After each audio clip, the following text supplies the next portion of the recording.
이번에는 연산자가 어떤 것인지 살펴보도록 하겠습니다. 연산자라고 하면 연산에 사용되는 기호 플러스 마이너스 곱하기 나누기 수학식이죠. 수학식에 사용되는 이제 기호를 연산자라고 하고, 그리고 이 연산자에 의해서 연산이 되는 데이터 값들을 이제 피연산자라고 하고, 연산자 플러스 피연산자를 이제 연산식이라고 이제 얘기를 해요. 그래서 꼭 이 연산자에 국한된 것이 아니라 어떤 것들을 내가 설명을 드릴 때 각 단어의 의미가 어떤 건지 정확하게 이해를 해야지 설명을 드릴 때 이해를 하기 쉽겠죠. 그래서 정확하게 연산자가 뭐고 피연산자가 뭐고 요거를 이제 알고 넘어가셔야 돼요. 자바에서 사용하는 이 연산자를 보면 이렇게 대단히 많은 연산자들이 이제 존재를 합니다. 이런 것들이 이제 자바에서만 사용이 되는 게 아니라 대부분 다 프로그래밍 언어에는 다 있는 연산자들이에요. 뭐 아주 몇 개들은 있는 것도 있고 없는 것도 있지만 대부분 이 연산자들을 이제 다 사용을 하게 돼요. 근데 이 연산자들을 이제 프로그래밍을 하는데 뭐 다 사용을 하느냐?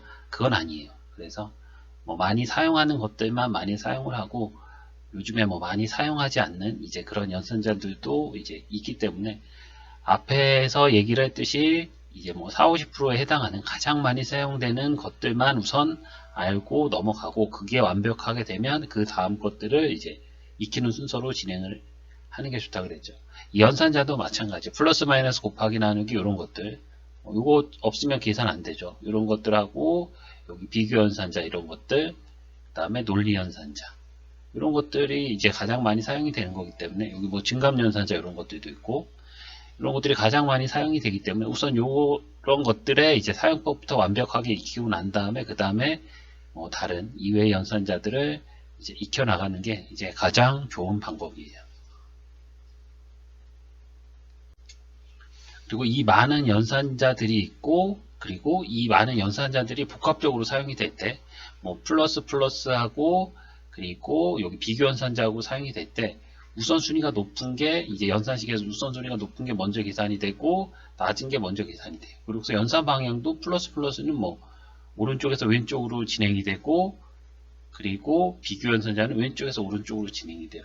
이 모든 것들을 다 뭐 외울 수는 있겠죠. 외울 수는 있는데 내가 잠깐 실수하면 이제 오류가 발생을 하기 때문에 그 오류가 발생을 하면 그걸 잡는데도 시간이 대단히 많이 걸려요. 그래서 이런 것들이 있으면 뭐 물론 완벽하게 다 외우면 100%로 좋겠지만 그게 힘들기 때문에 이런 것들 뭐 책에 보면 다 나와 있는 것들이에요. 어떤 프로그래밍 책에 보면 다 나와 있는 것들이지만 자바뿐만 아니라 다른 뭐 파이썬이나 C 언어나 다 나와 있는 내용인데 이런 거를 굳이 뭐 외울 필요는 없어요.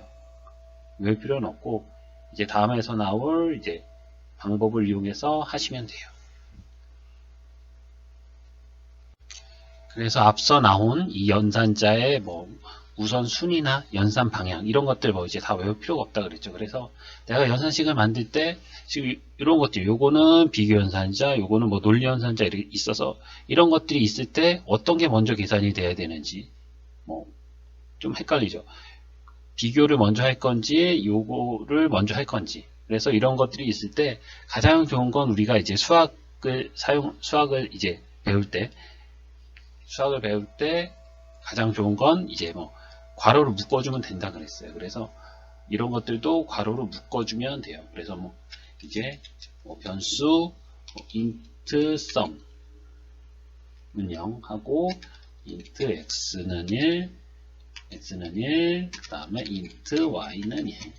이제 정수형으로 변수 3개를 선언했고, sum은 x 플러스 y, 하나를 더 선언할게요. int z는 3. x 플러스 y 곱하기 z. 이렇게 되어 있으면 수학적으로 봤을 때 플러스 마이너스보다는 곱하기가 우선적으로 된다는 것을 알고 있죠. 그러면 이게 계산이 되고 y하고 z가 이제 곱한 게 계산이 되고, 그리고 요 두 개의 결과하고 x하고 더해져서 이제 썸에 들어가게 되죠. 그래서 수학에서도 이렇게 괄호를 묶어서 사용하죠. 프로그래밍 언어에서도 똑같아요. 이렇게 괄호를 묶고 사용을 하면 괄호를 묶은 게 먼저 계산이 돼요.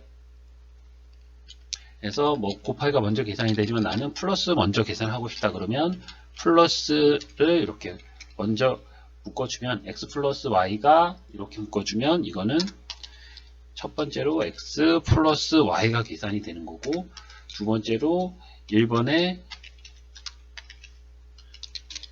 결과랑 z가 곱셈이 되는 거죠. 그래서 이런 것들이 있을 때 내가 이제 연산자를 여러 개를 하나에 이렇게 실행문에 사용을 하고 싶을 때 이런 것들이 있으면 내가 먼저 계산하고 싶은 거 이렇게 괄호로 묶어주면 돼요. 그래서 이런 방식을 사용하면 여기에서 나왔던 이런 뭐 연산자의 방향이나 우선순위 이런 것들 외울 필요가 없어요. 그리고 이제 좀 유의해야 될 게 뭐냐 하면 뭐 곱하기하고 나누기가 있으면 무조건 왼쪽에서부터 되죠. 근데 이퀄 같은 경우에는 오른쪽에서부터 왼쪽으로 전달이 돼요. 그래서 A equal B equal C 5라고 하는 게 이제 어떤 실행문이 나오면 제일 먼저 계산이 되는, 제일 먼저 이제 실행이 되는 거는 C에다가 5를 넣고, C에다가 B를 넣고, B에다가 C를 넣고, 그 다음에 A에다가 이제 B를 넣는 이런 형식으로 오른쪽에서 왼쪽으로 이렇게 값이 들어간다는 거. 요것도 이제 주의를 하셔야 돼요. 그리고 변수를 선언할 때 똑같은 이렇게 타입인데 인트를 4번이나 쓰는 거 이런 것들 이제 귀찮죠. 그러면 이거를 이제 똑같이 할 수 있는 방법, 이거를 똑같이 할 수 있는 방법은 우선 주석 처리하고요. 주석 처리하고 그 다음에 우선 데이터 타입은 한 번만 써요. 데이터 타입은 한 번만 쓰고 변수 equal 값 하고 그 다음에 쉼표하고, 쉼표는 이 뭐 변수하고 값 초기 값을 이제 구분을 해주는 역할을 하는 거예요.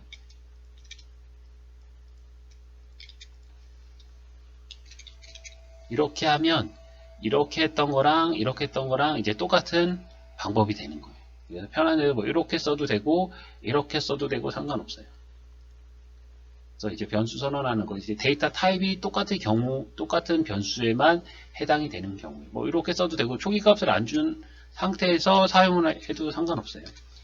int sum x, y, z 이렇게 써도 상관없어요. 뭐 초기 값을 주면서 선언하는 형태랑 초기 값 주지 않고 변수를 선언하는 형태, 어떤 거를 써도 이제 상관은 없어요. 그리고 우리가 이제 수학 시간에 배울 때는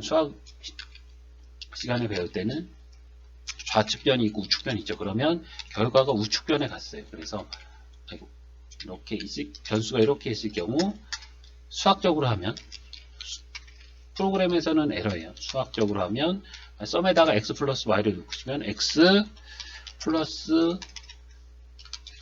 플러스 y equal sum 이렇게 했었죠. 근데 이거는 프로그래밍 언어에서는 이렇게 쓰면 안 돼요. 이건 반대예요. 프로그래밍 언어에서는 썸이 왼쪽으로 와야 돼요. 그래서 결과를 저장하는 변수가 왼쪽으로 와야 돼요.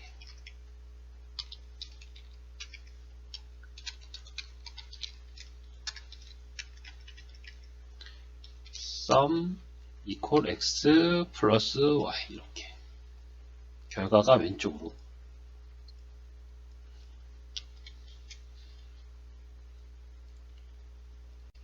그래서 이제 연산자가 이렇게 되게 많은데 여기에서 이제 뭐 연산자의 종류도 있고 피연산자, 뭐 산출가 타입, 뭐 기능 이렇게 있죠. 우선적으로 알아야 될 건 연산자의 기능을 알아야 돼요. 기능을 알아야 되고, 그리고 이제 뭐 비교 연산자나 논리 연산자 같은 경우에는 산출값의 타입이 중요해요. 그래서 이런 것들 연산자의 기능하고 산출값의 타입 이런 것들도 이제 반드시 아셔야 돼요. 중요한 것들부터 우선. 그래서 우선 연산자의 종류에서 우리가 가장 산수에서 배웠던 플러스 마이너스 곱하기 나누기에 해당하는 산술 연산자.